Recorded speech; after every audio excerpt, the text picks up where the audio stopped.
Hey, what's up, fam? Thank y'all for tuning in once again. As always, be sure to like, share, comment, and subscribe. And when you do subscribe, hit the notification bells every time I drop a video. You will be the first to know about it. So it's been a minute since I've actually done a video about the government, but I saw this article today and I said, I guess it's about time to get back on that saddle, because I know all the news lately has been about Joe Biden. It was a Biden and Trump, their debate. And then about, is Biden going to, resign or stop his candidacy? He'll resign too, because, we all see what his mind is doing right now. To, Trump getting shot at, to Biden dropping out, to Kamala getting endorsed, getting all this money from people, from these donors and what have you.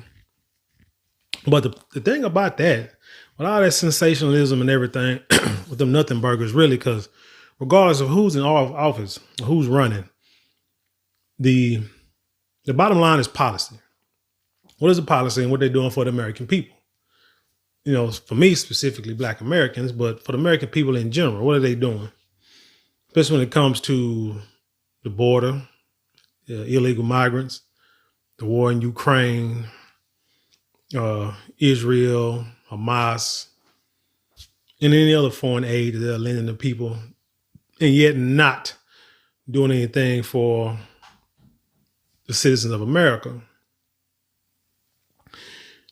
So, like I say, it's about those policies. And if they're still doing the same things that they've been doing and ignoring the American people and lying to the American people, deceiving the American people, then it's time to get them out and put somebody else in, which is why one of the reasons why Kamala got, she don't know, she knows what she stepped into, but she got a lot of questions she's going to have to answer now since she's trying to be in the forefront of the politics. But anyway, let's get to the story, right? This is from Reuters.com, and it reads, Pentagon finds another $2 billion of accounting errors for Ukraine aid. Now, when you read this title, first thing I thought is, man, they done sent too much money to, they're making an excuse because they sent too much money to Ukraine and maybe they shouldn't have. But no, on the contrary, which is why I am one of the people who feel that stuff like this, wars, it's all like legalized money embezzlement, money laundering, if you will. I like that better. It's all legalized money laundering because that way because you can take money, say, we got to help these people over here fight wars. We got to help these people get their country back in order. We got to help these migrants get their lives in order. These refugees get their lives in order because of what's going on in their country. When a lot of times America is part of the reason why those countries are jacked up in the first place, i.e. Venezuela. Look it up in their oil production. And even like with Ukraine and Hamas, come to find out they fighting on, Iraqis and in these countries where they supposedly pull troops out and they're trying to condemn these guerrilla groups, but yet somehow you are training the soldiers and stuff over there, the people over there, and sending them weapons, but yet you're supposed to be figuring out a way to make it to where they can control their own country and they be at peace. It's a lie. War is money. But let's continue. It says the Pentagon has found $2 billion worth of additional errors in its calculations of ammunition, missiles, and other equipment sent to Ukraine, increasing the improperly valued material to a total of $8.2 billion, a U.S. government report revealed on Thursday. So basically, let me read the next one first. Next paragraph. The U.S. Department of Defense has faced challenges in accurately valuing defense articles sent to Ukraine due to unclear accounting definitions. A new Government Accountability Office report showed. In 2023, the Pentagon said staff used replacement value instead of depreciated value to tabulate the billions in material sent to Ukraine. The $6.2 billion error created a path for billions more to be sent to Kyiv. If you working for a company When I was a kid, I worked at a grocery store. Shout out to Menards. Cashier. First bag boy, then worked in produce. No, it was bag boy, then cashier, then went to produce, which was less headache, cool job, laid back. Enjoyed that better than doing being a cashier, because with the cashier, as fun as it was, exciting as it was to try to see how fast you can, scan groceries. I think, now I go to this grocery store out here, and I've noticed, and I don't know if y'all ever paid attention to it, tell me if I'm wrong, when you're at the checkout line and the person scanning your groceries, somebody comes by and reads off these numbers to the cashier. Now, is that telling them how many scans they are doing per minute or per hour? I want to say it is, because nowadays everything is about number and statistics and counting every freaking bean in every second, because the most costly part of business is labor. Nothing else, not your products, not your service.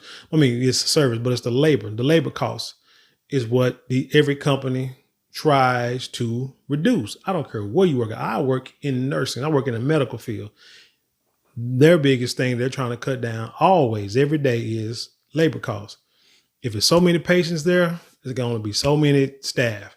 Once the census get down, certain staff got to go. Certain number of staff, don't matter if they got to hurry up and get finished and get out. If it ain't enough census, if the census ain't good enough, ain't big enough, then they're going to have to, shut it down, shut the clinic down early, something like that. But anyway, it's all about labor cost. And if you don't cut down labor, you can't stay in business, right? But like I said, the thing is, you worked at the grocery store. I worked at a grocery store as a cashier. The stressful thing about it is the money in that register. Every night you got to count that register, and that register better be to the penny. If it's low one day, you make them write it up. They make it say, if it's a small amount, they may say, hey, okay, we'll write this up, and we just got to make sure that we count better tomorrow. But if it happens consistently, or if it's a certain dollar amount, then the red flags go up. Then they're ready to do an investigation, and quite possibly you could lose your job in a matter of days or weeks. Depends on how egregious it is. So I'm not understanding how in the heck, and if it has happened, why has there not been a story on it? But how in the heck has no one been publicly ostracized and or fired for misplacing $8 billion? I don't care if it's for the good or the bad, because even in retail, if you got more money in your drawer than you supposed to, then that means you stealing from somebody. That's what they're going to say. You stealing from customers. You miscounting. You're not giving the exact change. What are you doing wrong? Because, you know what I'm saying? And like I say, go both ways, because if you're short, that means you're either giving out money or you're stealing. You pocketing money. So the money, so the dollars has to add up and make sense. So for this to happen over the last couple of years and nobody's been really held accountable for it, and it's like, oh, I can't believe it. It boggles my mind. But it says they use replacement value instead of depreciated value. So just for context, to kind of explain it is, it's kind of like if you, let's say, have a car, buy a car, say you buy a brand new car cash, say you bought $10,000 off the lot. Okay, you drive. Now you know it's going to depreciate the moment you drive it off the lot by maybe a couple $1,000s. Let's say by the time you drive it off the lot, it's worth $8,000. Drive every day, you drive it. Every month, every year you drive it, it depreciates. But let's say you drove it a month. Boom, accident. Somebody hit you. They in the wrong, or even if they're not in the wrong, whatever. Insurance is called. Insurance say, okay, I'm going to pay you the blue book value of your car if it was running in perfect condition right now. And they hand you a check for $8,000. Unless you get that gap insurance. But say you don't get the gap insurance. They give you a check for $8,000. And you like, man, I just had the car a month. Well, that's how much your car is worth now. I'm sorry. That's all you get. So now you're $2,000 short. Now go buy you an $8,000 car. Or if you want that same car, You can put 8,000 on it, and then you just pay the extra 2, but still you're not going to get the total value. You're not going to get what you paid for. The car's not going to get the value or be worth what you paid for. It's basically what it is. So they say they use a replacement value. Now, replacement value means that if you bought it for 10,000, to replace it, if it costs 10,000, that's what they'll give you. But they said they should have used the depreciated value, and that's where got this, I guess, surplus of money. The Pentagon told the GAO that since then, $2 billion more in overstatements have been found. As a result, an additional $2 billion worth of arms can be sent to Ukraine to cover the amount of aid approved by the Biden administration. That's why I'm saying this is racketeering. This is money laundering at its finest. Because somehow you say, oh, but you probably saying, oh, Marlon, you over exaggerated. Let's get to the next couple of paragraphs. The GAO said a vague definition of value in the Foreign Assistance Act and the absence of specific valuation guidance for presidential drawdown authority have led to inconsistencies in the reported value of military aid. In one example cited in the GAO report, 10 vehicles were valued at $7,050,000 when the supporting documentation showed they should have been valued at $0. Their net book value. What in the world could you have given Ukraine that brand new is worth a little over $7 million, but now it's worth $0, has no value, can't make a dime on the market? That, my friend, is impossible. I can take this, I don't put the name up. But anyway, bottled water, right? If you buy it by the case is let's say the case is $5 for 20 bottles of water. Whatever. You go and you sell that bottle of water for $1 a piece. You go and sell 20 bottles of water at $1 a piece. That's $20, so you know the markup in the retail, the profit. But anyway, even if this bottle is empty, you might say it's worth nothing, but it could be worth something to somebody if they recycle it. Something. So money can be made off of even this little piece of plastic. It may not be worth 0.0 cents, but it's worth something. You can get something out of it. And that's when we're talking about a 20-cent bottle of water. You're talking about 10 vehicles that are worth $7 million. What I want to know is what would make their value drop to $0? And why would you send it to somebody if it's worth nothing? That means they can't use it, right? So you're sending them things that to where ain't no way in hell they can win the war, right? I need y'all to make this make sense and understanding where I'm at with this. The GAO has recommended that Congress clarify the definition of value in the context of defense articles under the Presidential Drawdown Authority. Man, I should work for the government. I can't do no worse than this. Can't do no worse than this. These people are supposed to be professionals and went to school, college, maybe the military, probably law school, this, that, things of that nature. And you can't get the money right. Somehow you're like, oh, wait a minute, we overvalue something from $7 million to $0. Man, that is something I can't get with. It said, additionally, the GAO has issued 7 recommendations to the Defense Department urging it to update its guidance to include a PDA specific valuation section and develop component specific valuation procedures. The department said it has concurred with all recommendations and outlined actions to address these issues. How can you address these issues? You said 7 million to 0. The American people need an explanation of this from the Biden administration.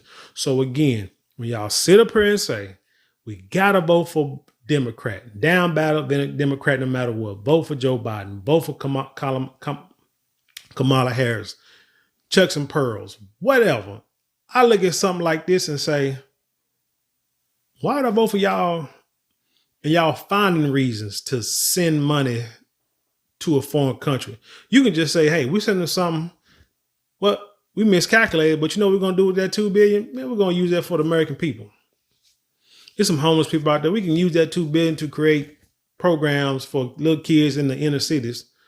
to be able to learn about STEM programs and AI, things of that nature, so that way they can be up to date and be in the loop when new technology comes out, and they'll be able to work in those fields, to thrive and prosper in those fields. We can use that $2 billion for that. Oh, how much was it? $8 billion? Hey, we can just use the $8 billion for that. So so that's the thing. You saw the problem at first, said, okay, well, we owe Ukraine more money because our valuation was wrong. Why don't you just send them cash?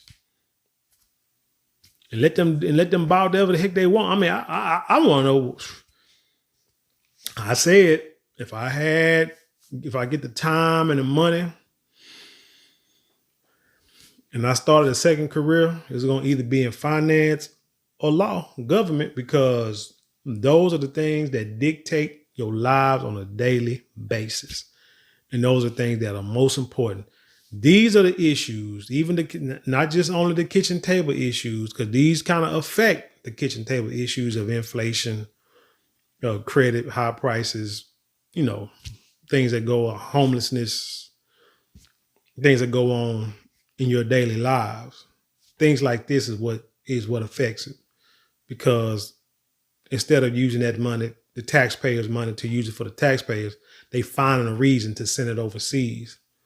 And that right there, my friend, is what could keep you from getting my vote. But anyway, tell me what you think about this story. Leave your comments below. Share it with the world. Hey, don't forget to support the channel. Thank y'all for watching. But there's 4 ways you can support the channel. That's non-monetarily. It won't cost you a dime, but maybe a couple minutes of your day. Like, share, comment, and subscribe.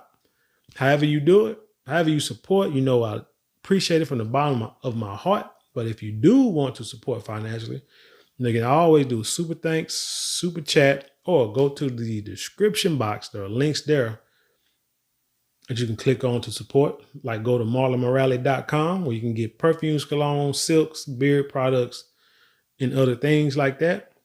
High quality, luxury quality at marlonmorale.com. If you look your best, feel your best. If you want that, go to marlonmorale.com. And with that being said, I'll leave you in peace, and I'll see you on the other side.